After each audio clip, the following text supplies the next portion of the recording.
अंक 1 प्रतिलेखन संख्या 15-16। 85 से 90 शब्द प्रति मिनट। डिक्टेशन शुरू होगा 5 सेकेंड बाद।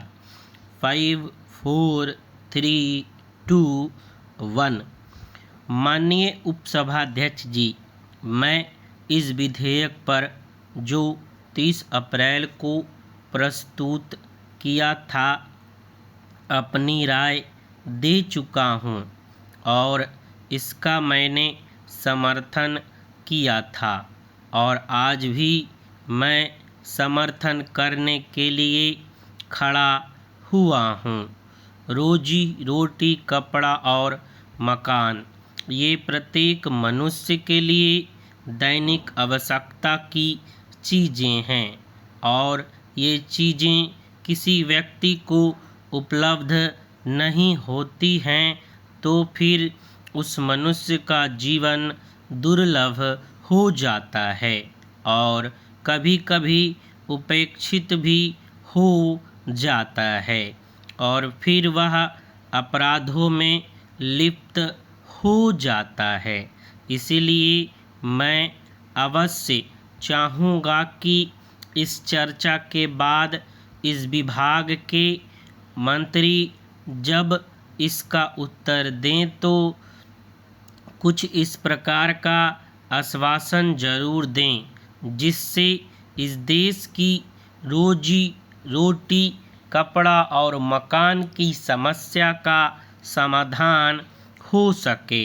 यह समस्या इतनी जटिल है कि अभी हाल ही में 1 जुलाई को भिलाई में वहाँ के मजदूर रोटी की मांग कर रहे थे।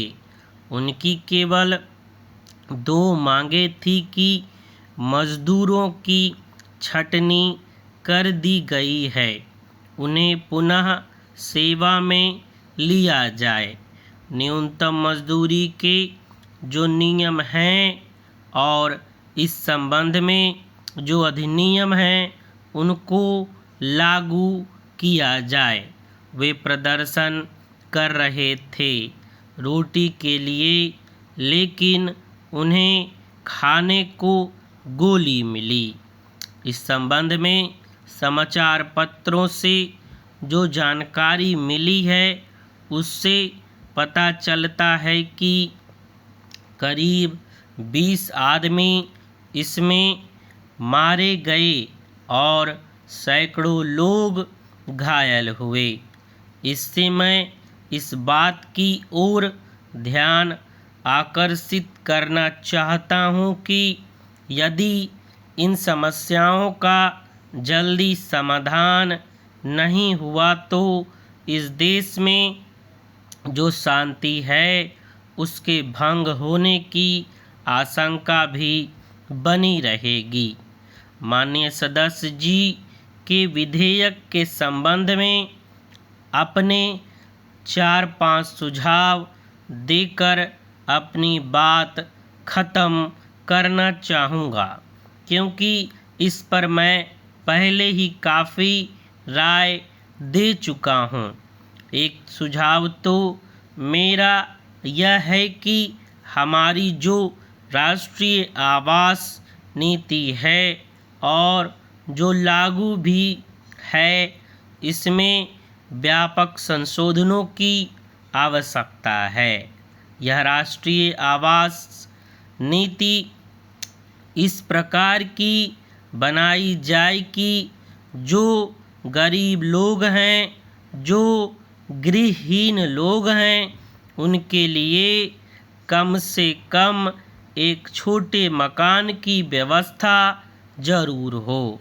इस नीति में इस प्रकार का व्यापक शोधन अवश्य किया जाए और इस प्रकार का प्रयास किया जाए और उस प्रकार से यह नीति लागू भी हो। दूसरी बात मैं यह कहना चाहता हूँ कि शिक्षा नीति में व्यापक संशोधन की आवश्यकता है।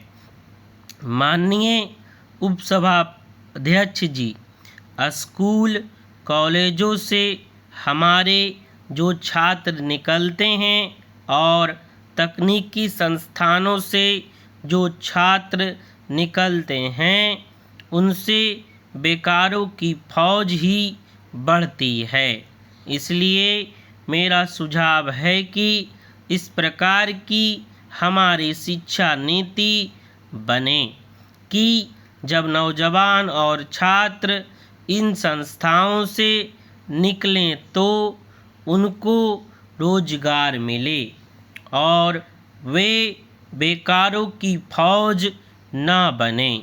तीसरी बात मैं यह कहना चाहता हूँ कि हाल में एक भानु प्रताप सिंह कमेटी बनी थी और उस कमेटी ने कुछ सिफारिशें की थी।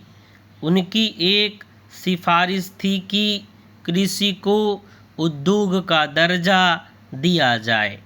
भानु प्रताप सिंह कमेटी की रिपोर्ट पर विचार करके सरकार को जल्दी ही संसद के सामने आना चाहिए और मेरी समझ से कृषि को उद्योग का दर्जा दिया जाए ताकि इस देश में जो बेरोजगारी बढ़ रही है उसको दूर करने में सहायता मिले।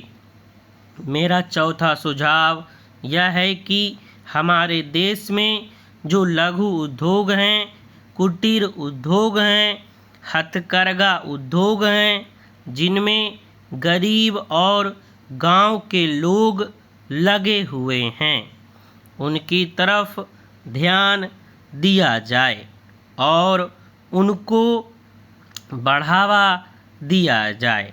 अभी स्थिति यह है कि गांवों में लोगों को रोजगार नहीं मिलता है और इसलिए गांवों से शहरों की तरफ पलायन भी हो रहा है और शहरों में झुग्गी झोपड़ियाँ बढ़ रही है।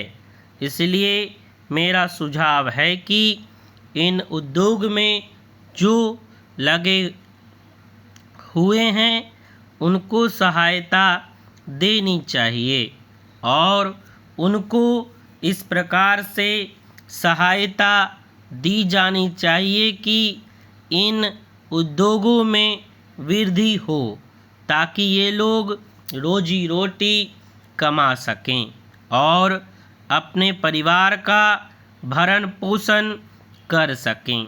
बहुत दिनों से यह मांग चल रही है कि जो काम का अधिकार है इसको मौलिक अधिकारों में जोड़ा जाए। हमारे संविधान में जो directive principles of state policy है उसके अनुच्छेद 41 में इसकी ज़रूर व्यवस्था है, लेकिन इसको संविधान के मौलिक अधिकार में नहीं जोड़ा गया है। इसलिए मेरा सुझाव है कि इस मांग को सरकार को मान लेना चाहिए और काम के अधिकार को मौलिक अधिकारों में जोड़ना चाहिए।